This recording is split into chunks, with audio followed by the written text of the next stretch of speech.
భద్రాచలం పట్టణంలో డీవీకే భవనంలో జరిగిన ముఖ్య కార్యకర్తల సమావేశంలో పీడీఎస్యు భద్రాచలం డివిజనల్ అధ్యక్షులు దండుగుల రామచరణ్ మాట్లాడుతూ కార్పొరేట్ ప్రైవేట్ పాఠశాలలో ఫీజుల దోపిడీని అరికట్టి అనుమతి లేని పాఠశాలలపై చర్యలు తీసుకోవాలని, ప్రభుత్వ విద్యా సంస్థలలో మౌలిక వసతులు కల్పించాలని, ప్రైవేట్ విద్యా సంస్థల యాజమాన్యాలు విద్యా ప్రమాణాలు పాటించకుండా సంపదనే లక్ష్యంగా విద్యా వ్యాపారానికి పాల్పడుతూ పేద వర్గాల వద్ద అధిక మొత్తంలో డొనేషన్ల పేరుతో ఫీజులను గుంజుతూ పేదల రక్తాన్ని జలగల్లా పీల్చుతున్నారని ఆవేదన వ్యక్తం చేశారు. ప్రభుత్వ నిబంధనలను పాటించని ఏ ఒక్క ప్రైవేట్ విద్యా సంస్థపై అధికారులు చర్యలు తీసుకునే సాహసం చేయలేకపోతున్నారని, దీని ఆంతర్యమేమిటో విద్యాశాఖ అధికారులే చెప్పాలని డిమాండ్ చేశారు. ఆకాశాన్ని తాకే ఎత్తైన భవనాలలో తరగతులు నిర్వహించడం, సురక్షిత మంచినీటి సౌకర్యం కల్పించకపోవడం, గ్రౌండ్ సౌకర్యం లేకపోవడం, ఫైర్ సేఫ్టీ లేకపోవడం, ప్రీ ప్రైమరీకి పర్మిషన్ తీసుకొని హై స్కూల్ నడిపిస్తున్న వైనం, తరగతి గదులలో కనీసం వెలుతురు గాలి లేకుండా చీకటి గదులలో తరగతులను కొనసాగించడం, అర్హతలు లేని ఉపాధ్యాయులను తక్కువ జీతభత్యాలకు నియమించుకోవడం లాంటి అసౌకర్యాలను విద్యార్థులకు కల్పించి లక్షల రూపాయలు డిమాండ్ చేసిన విద్యాశాఖ అధికారులు నోరు మెదపకుండా గప్చుప్ సాంబార్ బుడ్డిలాగా వ్యవహరించడం బాధాకరమని వారు అన్నారు. ప్రైవేటు, కార్పొరేట్ విద్యా సంస్థలు ప్రభుత్వ నియమ నిబంధనలను ఉల్లంఘిస్తూ అనుమతులు లేకుండా కార్పొరేట్ పాఠశాలలు పుట్టగొడుగుల్లా అనేక బ్రాంచ్ల పేరిట పుట్టుకొస్తున్నాయని అన్నారు. ఈ అధిక ఫీజులు వసూలు చేస్తూ విద్యార్థుల తల్లిదండ్రులు మోసం చేస్తున్నాయని ఆవేదన వ్యక్తం చేశారు. టెక్స్ట్ బుక్, నోట్బుక్స్, టై, షూ పాఠశాలలోనే అమ్ముతూ మరో విధంగా దోపిడీ చేస్తున్నారని మండిపడ్డారు. కమిషన్లకు కక్కుర్తిపడిన అధికారుల నిర్లక్ష్య వైఖరి మూలంగా ప్రభుత్వ బడులు నిర్లక్ష్యానికి గురవుతున్నాయని ఆవేదన వ్యక్తం చేశారు.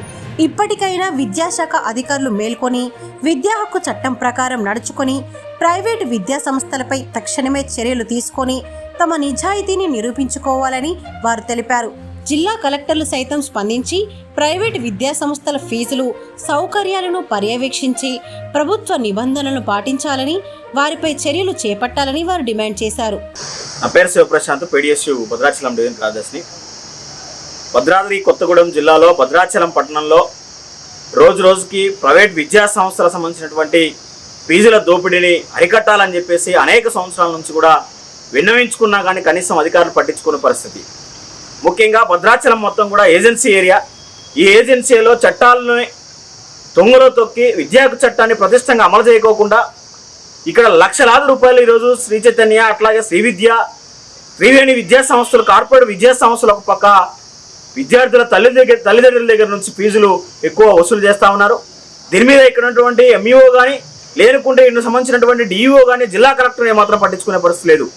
విద్యా సంవత్సరం ప్రారంభమైందని దగ్గర నుంచి మొదలు పెడితే విద్యా సంవత్సరం చివరి రోజు వరకు కూడా విద్యార్థుల తల్లిదండ్రుల నుంచి పీడించి పిప్పించి పంచి కూడా ఫీజులు వసూలు చేసే పరిస్థితి.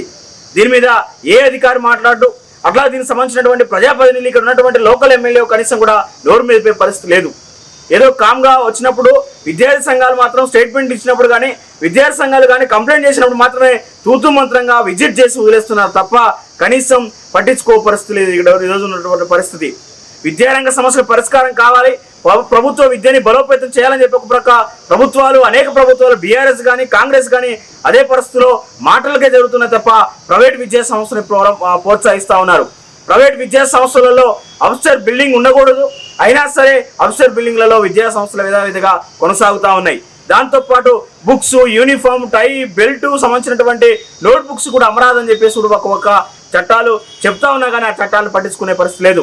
నోటీస్ బోర్డులో ఫీజుల వివరాలు పెట్టాలి, తల్లిదండ్రులకు సంబంధించిన సపరేట్ కమిటీ వేయాలి, క్వాలిటీ సంబంధించినటువంటి టీచర్స్ అందించాలి. టీచర్స్కి కూడా అరకొర జీతాలు ఇవ్వకుండా కనీస వేతనం 18,000 రూపాయలు కూడా ఇవ్వాల్సినంత అవసరం ఉంది. కనీసం టీచర్స్ని పట్టించుకునే పరిస్థితి లేదు. ప్రైవేట్ విద్యా సంస్థలలో విద్యార్థులకు సంబంధించిన దాంట్లో కూడా ఫీజులు ఇవ్వకుంటుంటే బయట నిలబెట్టి కనీసం తల్లిదండ్రులందరి ముందు మీద పిల్లల ముందు కూడా అవమాన పరిస్థితి తీసుకొచ్చే పరిస్థితి ఈరోజు కనబడతా ఉంది.